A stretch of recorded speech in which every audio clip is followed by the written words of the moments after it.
Hello everyone, welcome back to our channel, welcome back to Bengali sports blog. এখন video বানাচ্ছি, রাত্রিবেলা 2:30 বেজে গেছে। কেন ভিডিও বানাচ্ছি? বেশ কিছুক্ষণ আগে আমি লাইভে ছিলাম, তোমাদের সাথে ট্রান্সফার আপডেট নিয়ে কথা বলছিলাম, ট্রান্সফার মার্কেট নিয়ে কথা বলছিলাম, বিভিন্ন প্লেয়ার নিয়ে কথা বলছিলাম।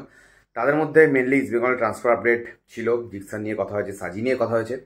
মোহনবাগান একটা প্লেয়ার আনোয়ার আলী, ইন্ডিয়ার সেন্টার ব্যাক, ইন্ডিয়ান ন্যাশনাল টিমের প্লেয়ার আনোয়ার আলীকে নিয়ে কথাবার্তা চলছিল বিভিন্ন রকমের, যে আনোয়ার আলী মোহনবাগানে থাকবে কি থাকবে না, অন্য টিমে যাবে কি যাবে না, ইস্ট বেঙ্গলের সাথে কানেকশন, বিভিন্ন কথাবার্তা হচ্ছিল।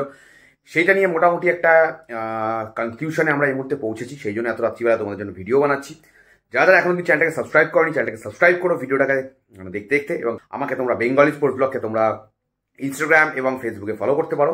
এনিওয়ে, বেশ কিছুক্ষণ আগে, হাফ অ্যান আওয়ার আগে, রঞ্জিত বাজাজ, মিস্টার রঞ্জিত বাজাজ, দিল্লি এফসির মালিক, তিনি টুইট করেছেন বা এক্স হ্যান্ডেলে পোস্ট করেছেন যে আনোয়ার আলী ফিফার নতুন নিয়মের জন্য যে 1 বছরের বেশি একটা প্লেয়ারকে অন্য টিমে লোন করা যাবে না, অ্যান্ড অল দ্যাট, তার জন্য আনোয়ার আলী দিল্লি এফসিতে ব্যাক করছে।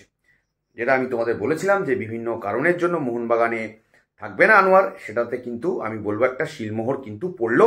কারণ যেহেতু দেখো এখানে আর ইফস বার্ডস নাথিং কিচ্ছু নেই। মোহনবাগানের অনেক সাপোর্টার সেই মুহূর্তে লাইভে বলছিল যে না, আনোয়ার থাকবে, Anwar will stay and all that, but সেটা কিন্তু পসিবিলিটিস আর নেই, কারণ রঞ্জিত বাজাজ নিজে এক্স হ্যান্ডেলে পোস্ট করেছে।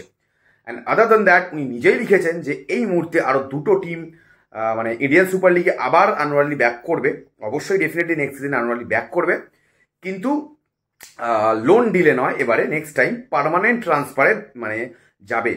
মানে দিল্লি এফসি এবারে আনোয়ার আলীকে সেল করবে গাইজ, এটা কিন্তু একদম লাউড অ্যান্ড ক্লিয়ার রঞ্জিত বাজাজের এক্স হ্যান্ডেলে পোস্টের মাধ্যমে। And the next point is that সেই দুটো ক্লাবকে আমি কিন্তু দুটো ক্লাবের সাথে রিউমারের কথা তোমাদের সাথে আলোচনা করেছিলাম। One is east Bengal and other east Bengal ছাড়া একটা ক্লাব হচ্ছে বেঙ্গালুরু এফসি।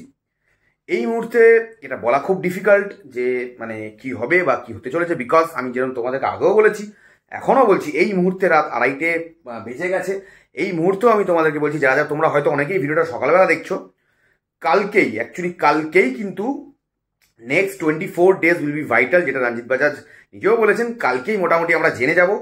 অ্যান্ড এখনও তো যেরকম আমি তোমাদের লাইভেও বলেছিলাম, এখনও বলছি, এখনও অব্দি সই সাবুত নিশ্চয়ই হয়নি, এবং কালকের দিনটা খুব ভাইটাল ট্রান্সফার মার্কেটের জন্য। জানি না অন্য কোনো টিমের কি কানেকশন আছে, ইস্টবেঙ্গল আদৌ আছে কি নেই, সেটা অ্যাকচুয়ালি কিন্তু খুব একটা মানে জটিল ব্যাপার এই মুহূর্তে দাঁড়িয়ে।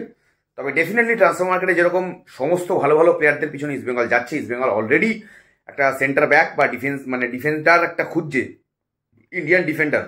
সেই ক্ষেত্রে আনোয়ার আলীর পিছনে ইস্টবেঙ্গল থাকলে কিন্তু খুব একটা অবাক হবো না। দুটো টিম রয়েছে, শোনা গেছে যে দুটো টিমের rumour, that is east Bengal and Bengaluru FC. এটুকুই বলবো এখনের মতো এই ভিডিওটাতে।